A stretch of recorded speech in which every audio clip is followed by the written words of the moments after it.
Welcome to Texas History Lessons. I'm Michael, and today we are doing Lesson 9 on the Jumanos of the West Texas Pecos. Now, by way of introduction, I want to share a creation story that I found by Jumano Joe Acosta Sr., Makoa Day. And I'm just going to quote from him. Try to make it as brief as possible because it's quite long, but I just want to hit the highlights of this creation story. And it's something we can compare to the creation story we have from the Coatecans that we saw a few times back. Now, Mr. Acosta begins, before Jesus came to the Jumanos, the corn mothers ruled. This story is told. Once animals, humans, spirits, all lived below, and all spoke one language. The exodus from this subterranean cosmos, where the sun shone all the time, began when beings called Blue Corn Woman and White Corn Maiden sent one of the men to explore the surface of the earth and see if it was fit for habitation. After refusing to go 3 times upon the 4th request, he emerged through a body of water somewhere in the north and walked north, west, south, and east, moving counterclockwise. Seeing only mist and haze in every direction, he became Posalme, which means fog and mist people. Posalme returned to report that the world above was formless and chaotic, green, unripe, not ready for intelligent beings. Not willing to give up so easily, the Corn Mothers sent their explorers back for another reconnaissance. This time, he was surprised along the way by a pack of wild animals and insects, mountain lions, wolves, coyotes, bears, foxes, vultures, crows, dragonflies, and bees. Because he was afraid, they attacked him. Then, persuaded that he had learned his lesson, they became his friends and confidants. They gave him a bow and arrow and buckskins. They painted his face with stripes and tied feathers in his hair. He returned to his people as the Hunt Chief, the keeper of the magic bond between hunter and prey. Summoning everyone in the underworld with a fox call, the Hunt Chief appointed 2 assistant chiefs, one to rule the people in the summer and one to rule in the winter. These chiefs then sent 6 pairs of brothers to explore the earth and map the terrain to impose order on the world. The first pair, who were colored black like the cold, headed north. They didn't make it very far because the ground was still too soft, but in the distance they saw a blackish shape, which they named Dark Mountain. And so it was the geography and cartography began. Having named the north, the exploration proceeded counterclockwise. The yellow brothers went west, the red ones south, and the white ones east. Each saw a mountain in the direction they were traveling and gave it a name. After that, the only directions left to investigate were up and down, and so the brothers, who were colored like a rainbow of all colors, were sent upward to the zenith to explore the darkness of space. Instead of a mountain, they saw a large star in the eastern sky. The last pair of brothers, the green ones, explored the nadir of this new universe and saw many planets. Having prepared the upper world for habitation, the people were eager to live in this newly charted land, but first they had to organize themselves as neatly as they had organized the land between the mountains. It was not an easy task. They made 4 ill-fated attempts to colonize the land above the water, returning each time to the underworld. And each time, to help with the next expedition, new categories of people were created. The summer and winter clowns to keep the people happy on their journey, the hunting society to keep the people nourished, the medicine societies to keep the people well. Finally, they were ready to try the exodus for the final time. Dividing themselves into 2 groups, led by the summer chief and the winter chief, they left the underworld. Upon reaching the big river, what we now call the Rio Grande, they divided themselves into tribes, and from these came all the peoples. The Jumanos headed downstream to build villages of adobe, but some cried because they had lost loved ones, so some followed and lived among the buffalo. The summer people proceeded south along the west side of the Rio Grande, the winter people along the east side.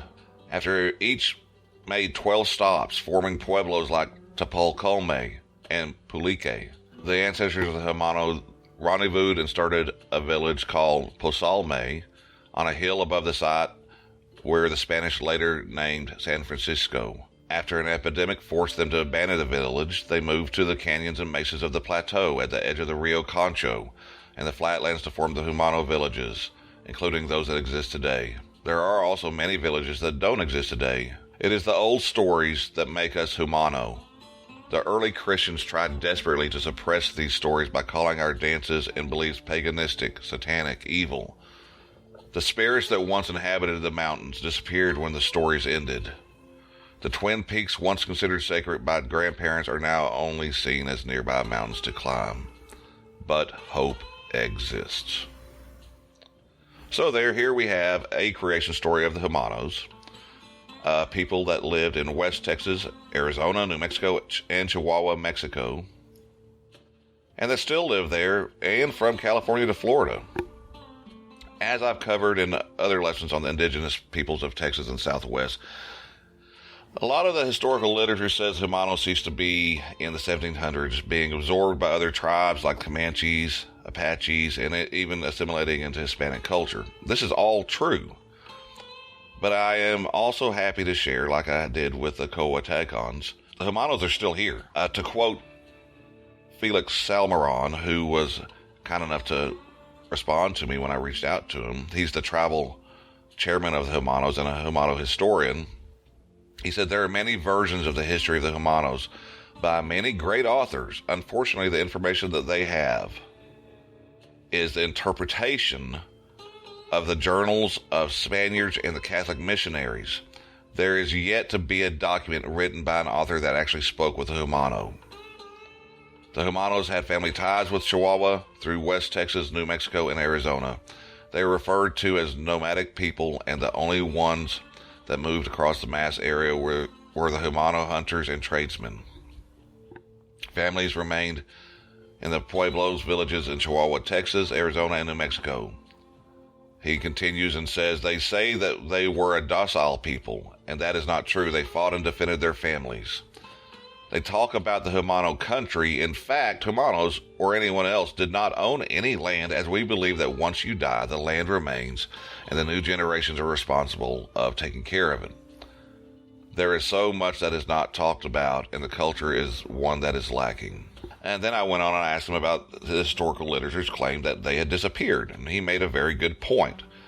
It was a survival mechanism, just like with Karankawas and Coatecans. Being an Indian in 19th century Texas wasn't very safe. He said to me, the reason of our disappearance was due to survival. Look at all the tribes that live today. They are living in ruins. The Jumanos migrated back to Chihuahua and stayed there for a long time. There were Jumano families that remained in New Mexico, Arizona, and West Texas, and if you recall, there were no borders and movement was free. A lot of Jumanos still live today in Presidio, Texas, and across the United States. Our ancestors were called Mexicans after the Spaniards were defeated, and it was an acceptable survival tactic. Today, we are still considered Mexicans, Spaniards, Latinos, Hispanics, and we have accepted the term for many years. We are Spanish-speaking Jumano natives from the West Texas area. We are working on the Jumanos from New Mexico as we have family there, and we're also working on Jumanos from Arizona and Chihuahua. I deeply appreciate Mr. Salmeron sending this input to me. It helped me out a lot, and I appreciate the information that the Jumano Nation has on their website, which I'll put a link into the show notes for you to check out yourself. Now, this is as good a time as any to say thanks to my podcast host, Age of Radio, and take a brief break, and then we'll get into the meat of the lesson. A few lessons ago, I mentioned the many civilizations that had preceded the tribes that were present at European contact. There was the great Mississippian civilization to the east, the Plains culture to the north, the cultures of the south, and these were the most advanced in the Americas: the Maya, the Toltec, the Mexica or Aztecs, and even farther south were the Incas. Great civilizations rose and faded in the area surrounding Texas, but the remnants of their culture survived.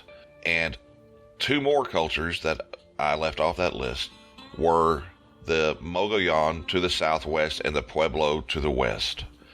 And whether or not the Jumanos are directly physically related to them, there's definitely a cultural relationship of influence that was passed down, as you'll see. Now, just as with the name for the Coatecans, there is a flaw in that Jumanos is a name given by the Spaniards to groups of people that might have gone by many different names. In fact, they did go by many different names. Jumano is not even a name they ever heard of before. But it is also probably kind of funny, a more fitting name that the Spaniards ever gave to a group of people, and because it's probably related to the Spanish word for human, which is fitting because most, if not all, indigenous people did have names, or at one time referred to themselves as the people, the real people, or the real human beings.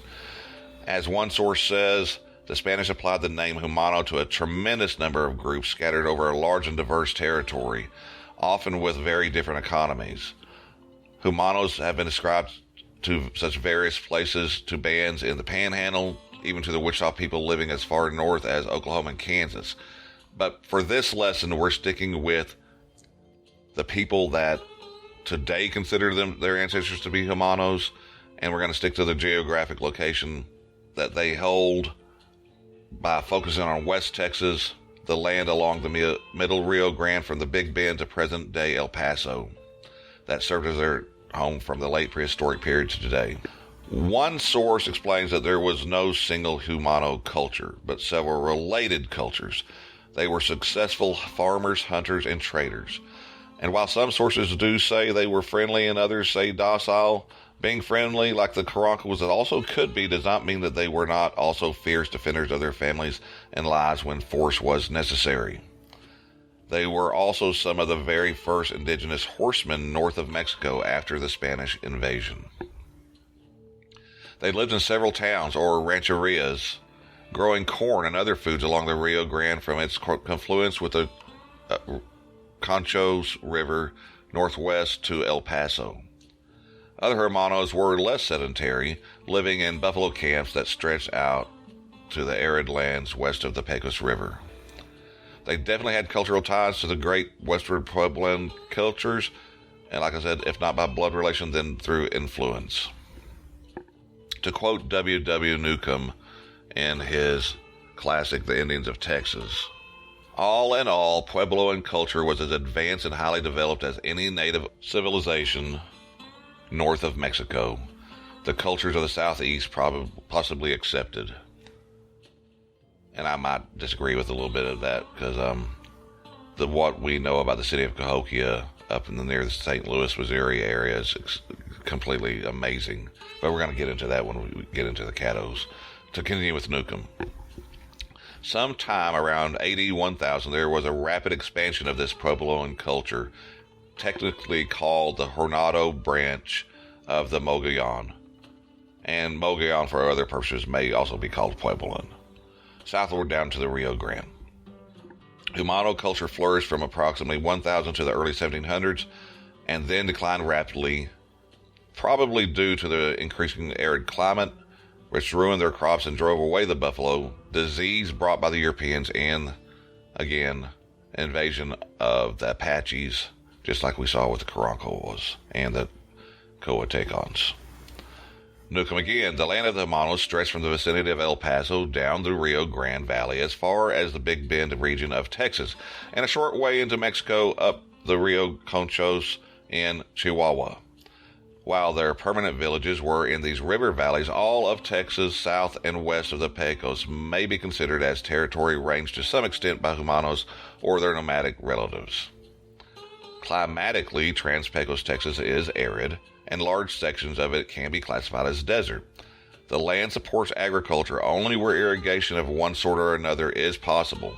When these Indians were first encountered by the Spaniards, their fields and gardens were situated in the valleys, either in places where there was sufficient moisture from the runoff of an arroyo or ephemeral stream to raise crops, or on the floodplain of one of the permanent streams of the region, where the chances of good harvest were relatively high. Now, from New Mexico to the Big Bend region of Texas, the Rio Grande flows through a narrow valley, flanked by brush and cactus-covered terraces and starkly barren mountains. There were stretches of valley land, generally narrow, but sometimes running for tens of miles along the river, which could be used for riverine or temporal farming. In the valley, too, there were and are many groves, sometimes tangled and matted jungles of willow, cottonwood, cane, and brush. These were useful for building purposes, but it is also unlikely that these areas could have been easily cleared by Stone Age Indians for farming. That's Newcomb's opinion. The Rio Conchos is the only large tributary to enter the Rio Grande through this entire region, and the lower Conchos has essentially the same characteristics as the Rio Grande. The gravelly, dusty uplands and terraces away from the valleys, as well as the low mountains of the region, could be utilized by the Jumanos only for hunting and gathering. Now, Cabeza de Vaca, who we've heard about, he traveled a lot. We're going to take a nice long look about his adventures in Texas. He wrote that the country was incredibly populous, while Antonio de Esposo, who visited the cluster of villages at La Junta in 1582 and 1583, he believed they held 10,000 people, just those villages right there, who lived in the flat-roofed houses, low and well-arranged into pueblos. By the 1680s, even the Spanish referred to the extended nation of the Jumanos, which consisted of more than 10,000 people and was composed of anywhere between 30 and 60 different bands. The main town or rancheria for the Texas Jumanos was probably a cluster of villages at La Junta de los Rios, at the confluence of the Rio Grande and the Conchos. They called themselves Otomoacos. Nearby lived another band called the Abriaches, and then together the two villages are known as the Paraguay Boys. The most populous group of Jumanos were the Cahuatques, who lived up the Rio Grande about midway between La Junta and El Paso. And then there were the Tonpacoas that lived at El Paso, the Paso del Norte. They are also known as another name, Monsos. De Vaca said they were the best looking people we saw, the strongest and the most energetic. In 1581, Hernan Gallegos said, "The men are very handsome and the women beautiful. They are striped people and very merry. They go about naked." Some records seem to make it seem like the Jumanos resembled the Caronquas quite a bit, being impressively tall and muscular. Men also wore a minimum amount of clothing, often made out of buffalo hide. Women wore shirts, ponchos, and skirts of deerskin and buffalo hide cloaks. And as we've seen with every nation in Texas, they also painted and tattooed stripes on their faces. Women wore their hair very long, but men cut theirs short up to the middle of their scalp. Then, using paint, they curled the remainder over into what looked like something of a cap. A lock of hair was left at the crown, in which they attached feathers. Now, the towns or rancherias where the Jumanos gathered, the ones that are the farming Jumanos, were often very large complexes. Several families would call it home. Apparently, it was not uncommon for families to have to move, and when they did, other Jumano families would move into their dwelling that they'd built. Remember, they did not believe that they owned the land. Now, these complexes consisted of separate pit houses clustered together. Now, I know when you hear Pueblo, you're thinking of these large apartment-like dwellings, the Pueblos. Well, they did not do that. Each house was a separate pit house that a family lived in, but they were clustered close together. They just weren't attached. They were rectangular in shape and about 28 feet to 30 feet in size. The largest shelter that they built could hold up to 20 people. Most of the houses were sunk half below ground level, with the half above ground constructed of adobe bricks. And they must have been very sturdy, because Spanish expeditions reported in the 1580s that Jumanos could stand on top of their homes. The roofs were made from saplings and brush covered with the soil and adobe. The interior walls were plastered and painted with decoration in places. There's a ceremonial pit house that's been excavated in Tapacolme, home of the Pescados, near modern-day Redford, Texas. It has on its walls yellow, white, red, and black. Remember the colors of the peoples that we heard about in the creation story. These houses were perfect for the environment that they lived in. They would provide them with cool quarters in the summertime, and the light rainfall of the region did not threaten them very much in any way of causing damage. There was a variation in houses, since the other Jumano villages upriver may not have been as large or had as many permanent structures. It's reported that some river Jumanos lived in houses covered with grass. Inside the houses was a central hearth consisting of a fire pit encircled by stones.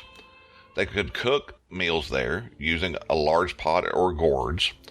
Jumanos used hard gourds very effectively and practiced stone boiling cooking, in which the cook would fill a gourd with water and use the fire to heat the stones, move the stones into the water until the water began to boil, and then they would add their whatever they were cooking into the water. They also used a sort of plain brown pottery. Their beds were located on the lodge floor around the edges. They would be made from dried grasses that were covered with animal hides. A storage trench, baskets, and rafters were used to keep other items, dried meat, vegetables, clothing, personal possessions. And they often used woven mats or deer skins as floor coverings on the floor. Building a pit house was a communal effort, usually performed in the spring. 20 to 30 family members would loosen the soil with digging sticks, and then they would shovel the dirt into baskets with large flat pieces of wood. The soil dug up would be saved nearby and used to make the adobe for the roof. Jumanos favored juniper trees for constructing the house's frameworks. They sank the smoothed, upright posts about a half meter into the ground near the center of the freshly dug area. Then they stamped the floor flat with sticks on their feet.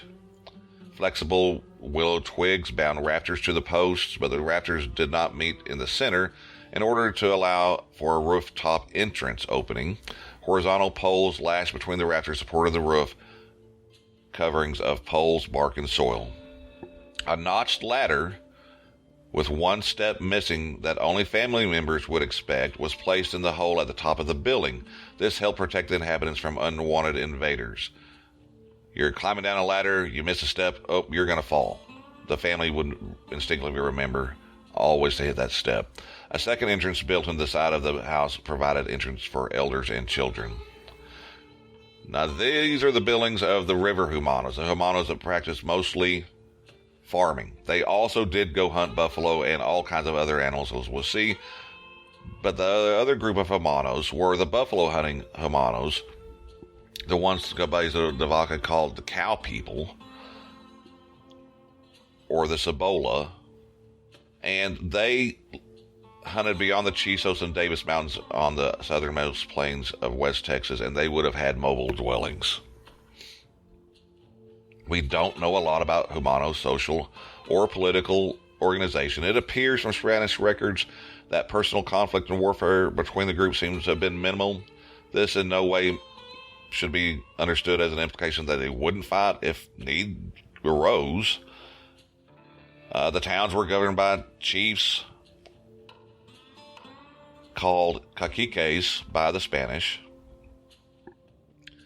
And because of the periodic threat of drought that would make their crops wither and make life difficult, elders often arranged marriages with other bands and created trade alliances with other groups during periods of difficulty.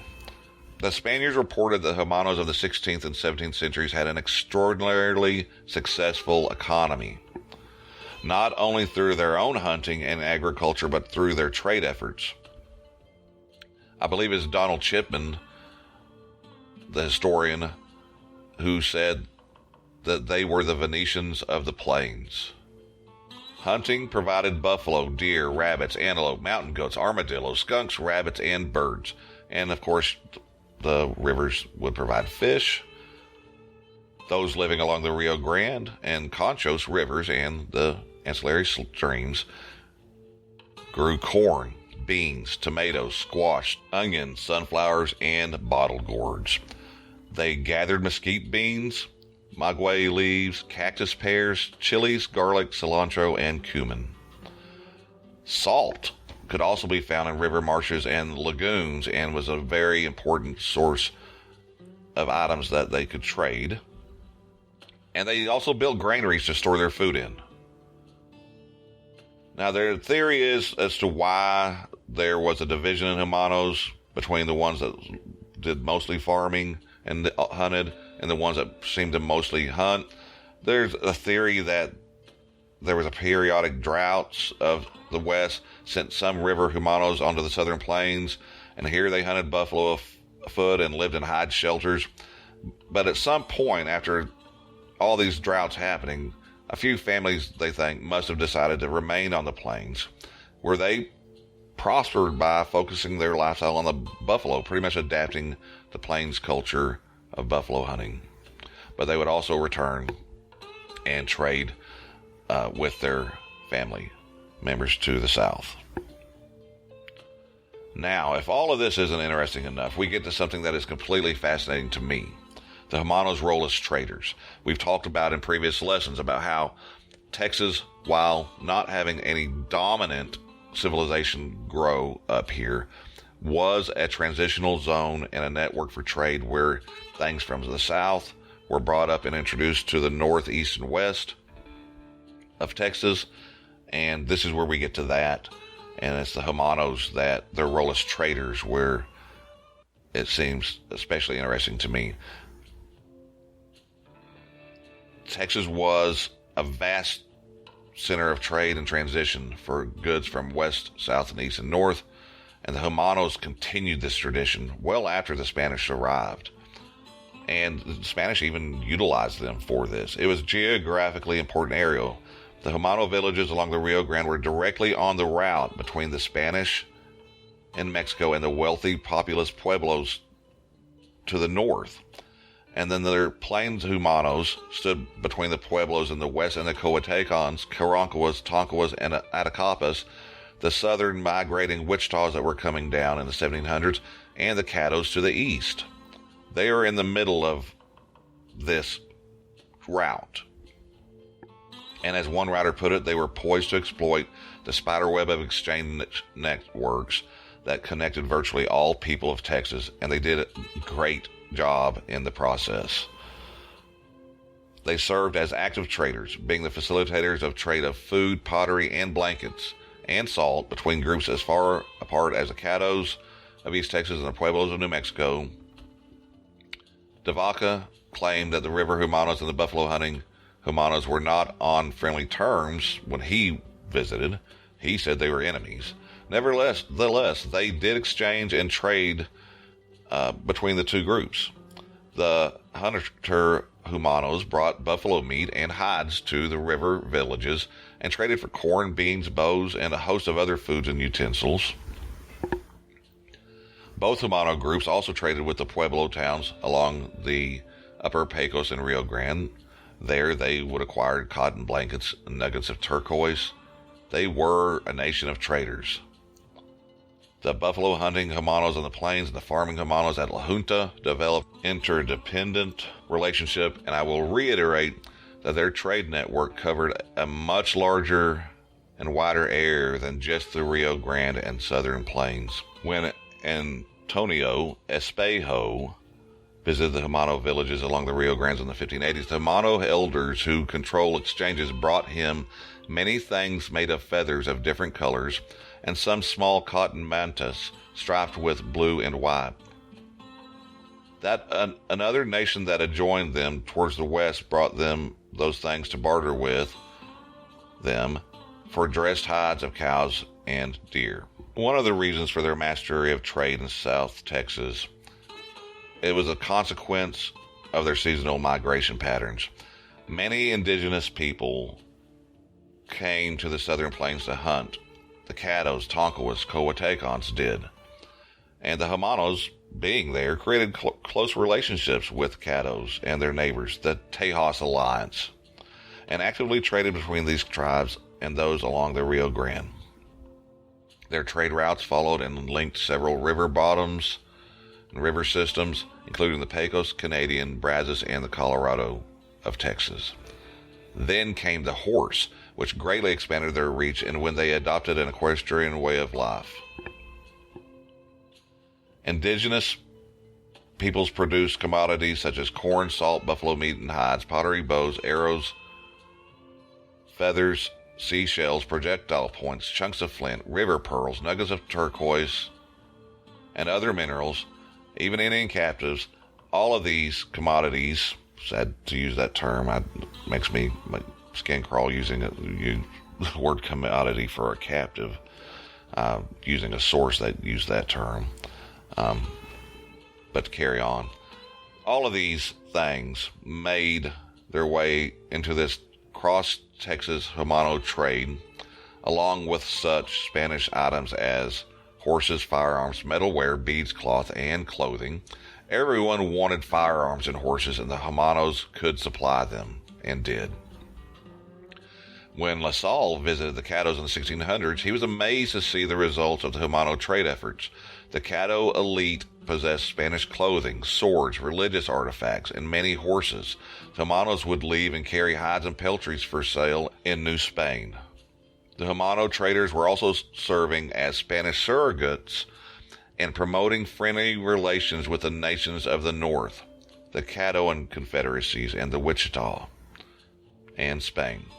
And it was the Jumanos who brought news of La Salle's presence in Spanish territory to the Spanish, which led to the new effort in the 1700s to push and try to resettle the area with missions and presidios. Their success was so great that I'm going to quote W. W. Newcomb's writing on the efficiency of Jumano trade at length. In the spring, Jumano trade bands fanned out in all directions, west to the Pueblos and the Spanish settlements along the Rio Grande and Upper Pecos, south to the Spanish settlements in northern Mexico, and east toward the Coatecans, Carancagua, and Caddo. For those heading east, one of the first stops was a large trade fair held among the great pecan groves on the Colorado River near present-day Ballinger, Texas. At the 1684 trade fair, Spanish explorer Juan Mendoza reported that attending were Indian traders from Jumanos, Orozcos, Betanihuaris, and I'm not going to go into the list because there's about 30. Caddos were there, Coatecans were there. There's about 30 different bands there at this big trade fair. To continue the quote, though, all who showed up hoped to exchange their own goods for Jumano horses, guns, and metalware. Horses were probably the most sought-after item, and the Jumanos seemed to have a very large supply. By 1691, even the Spanish were impressed with the huge Jumano horse herds and worried about the number of firearms they owned. However, not everyone could afford horses or afford to keep them if they got them. Coatecans did not have much to exchange, and even when they did acquire horses, they often died during droughts. Carancagua also wanted horses and were willing to fight the Spanish when refused them, but they too had a difficult time acquiring and keeping them. From the trade fair on the Colorado, eastward bound Jumano trading bands might visit the Coatecans and Carancagua just to see what they might have. Nevertheless, poor nations who could not supply what the Jumanos wanted were usually bypassed in favor of more lucrative customers such as the Caddos in East Texas, who exchanged corn, bows, and arrows and other goods for Jumano horses. Jumano traders were also welcome visitors in the Caddo villages. It was during one of their trips to East Texas that the Jumanos discovered La Salle's French colony on Garcitas Creek that I've mentioned. So we'll move on. After a summer of trading across Texas, when the leaves began to turn, the Jumano traders made their way back to La Junta, carrying their profits with them. Jumanos seemed poised to become one of the most powerful Indian peoples in Texas. They occupied strategic regions along the Rio Grande and acted as intermediaries between the Spanish in New Mexico and the Indians east of the Pecos. They had developed methods of incorporating outsiders into their societies and so replenished their population and recreated their bands.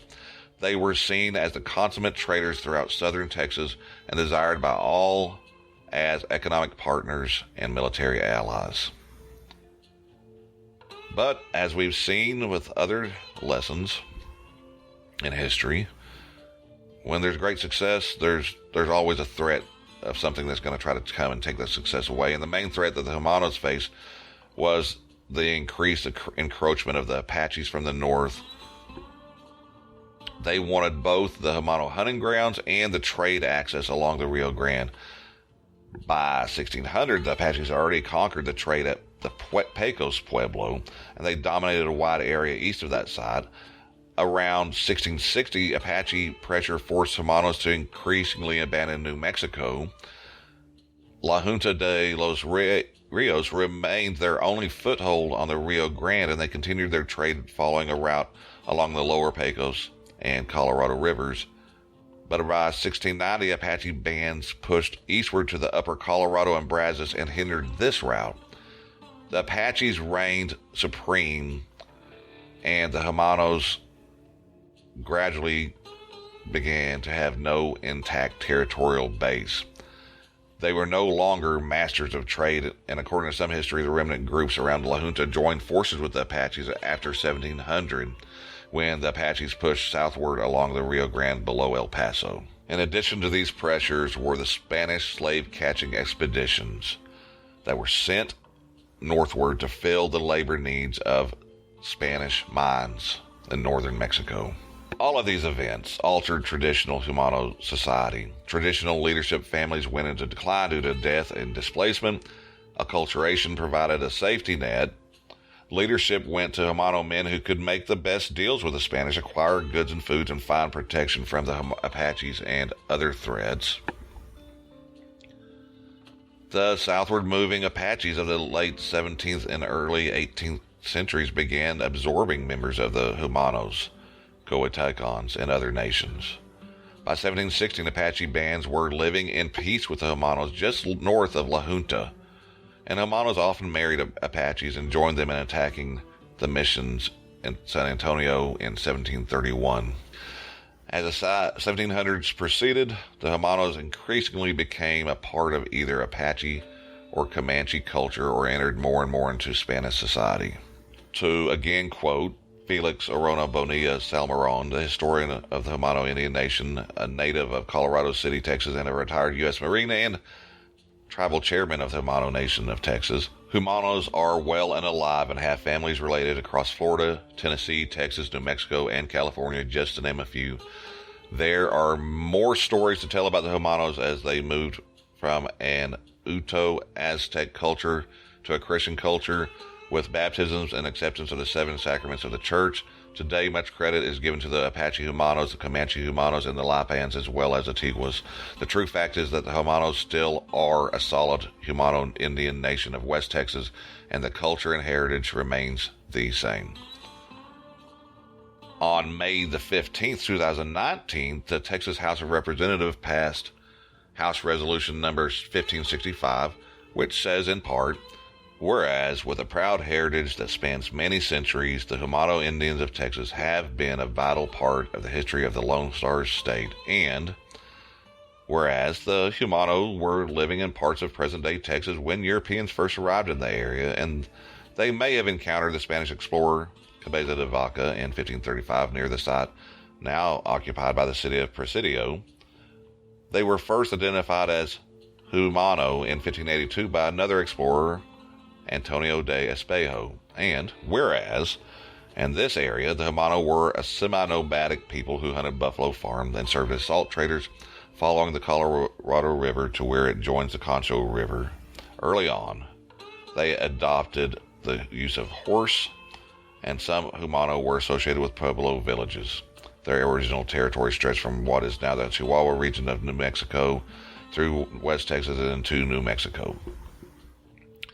And then they include this little bit, whereas between 1621 and 1631, a Catholic nun named Sor Maria de Jesus of Agreda, also known as the Lady in Blue, is said to have appeared to the Jumano and spoken to them in their native language, beginning their conversion to Christianity. In recent years, Jumanos have played an important role in the effort of the Catholic Church to canonize Sor Maria. The Jumano endured many hardships over the centuries, including warfare with rival Native American groups and non-native settlers and the spread of infectious disease. And during the 1700s, the Jumano began to disappear from the historical record as a distinct people, and it is thought that some members of the tribe were absorbed into other groups. They became less prevalent in Texas during the turbulent period that stretched into the 1800s. But after 1875, Jumanos began to return to their traditional homeland, including such Texas locations as Candelaria, Valentine, Presidio, and Balmoria. In recent years, many Jumano families have begun to reclaim their heritage, and at present there are more than 5,000 people who can claim descent from these ancient peoples. Jumanos have served in the United States military in every war since the Civil War, and they continue to be active and vital members of the communities. On May 22, 2016, the Council of the Jumano Indian Nation of Texas was established under the leadership of Chair Felix Bonilla Salmeron. And like I said, in 2019, the House passed this resolution to honor their rich legacy as being a part of Texas history and for continuing to be a part of it, even though we didn't always necessarily know they were here. I want to close by repeating something Mr. Salmeron said to me and was kind of to share with me. The reason for our disappearance was due to survival. Look at all the tribes that live today. They were living in ruins. The Jumanos migrated back to Chihuahua and stayed there for a long time. There were Jumano families that remained in New Mexico, Arizona, West Texas. And if you recall, there were no borders and movement was free. A lot of Jumanos still live today in Presidio and across the USA. We are the Spanish-speaking Jumano relatives from West Texas area. We are working on Jumanos from New Mexico, and as we have family there. And we're also working on the Jumanos from Arizona and Chihuahua. I deeply appreciate Mr. Salmeron's input and the information available on the Jumano Nation website. So thanks to them for helping out with this episode to make it as complete as possible. I think it would have been a disservice to the Jumano heritage and culture had I not got to include this information. And if you think I missed some things, then you're correct. In the future, we're going to have an episode where we learn about a Catholic nun named Sor Maria de Jesus of Agreda, also known as Lady in Blue, who is said to have appeared to the Jumano and started their process to conversion to Christianity. That story is a big one. It's involved in the whole mission establishment period, and it deserves an episode, and we'll get that. And remember, this lesson is just an introduction to the Jumano Nation. We're going to be learning more about them in the future when we focus on different events happening in the future of Texas. So thanks for listening. As always, you can reach out and give me your feedback on the show at an email by texashistorylessons@gmail.com. On Twitter, we're at TexasHistoryL, capital TEXAS, capital HISTORY, capital L. There is a Facebook group with over 60 members now, Texas History Lessons, open to everyone. Keep it clean. Share stuff that you love about history. I just want to create it to where we can get together and just share things that we're interested in and learn as we do. So I want you to please go visit JumanoNation.com. There are links in the show notes. Don't forget my friends from San Antonio area, TexasTejano.com. Check them out. They're working on some episodes and some content to provide about Tejano heritage. I have a website now, TexasHistoryLessons.com, all lowercase, and I'm working on it. I'm going to have podcast recommendations. I'm going to be linking to other history podcasts. I'm going to be linking to podcasts that aren't history related because I know that sometimes you just want something different. I'm going to be making a list of books that I've used and recommend for on there. I've started. It's very small at the moment. It will grow quite a bit in the near future. And there's going to be other things I'm going to be adding into there, show notes and things like that. With that being said, I do have a Patreon set up, Texas History Lessons, and I want to thank my 2 patrons, Jay and Ron, because their help and support of the show and positive feedback has always been so much of great encouragement to me. And because of them alone, I am able to have this website, which I promise I'm going to make as good as I possibly can, to make it an extension of the show for you to go and find links to other things that will be of use to you. That being said, next time we'll either have a bonus episode on something that pops up, or we're going to be looking at the Tonkawas. Yeah, we're getting close to the Caddos, and then we're going to start getting closer to the arrival of the Spanish people into the Western Hemisphere. Thanks for listening. As always, adios.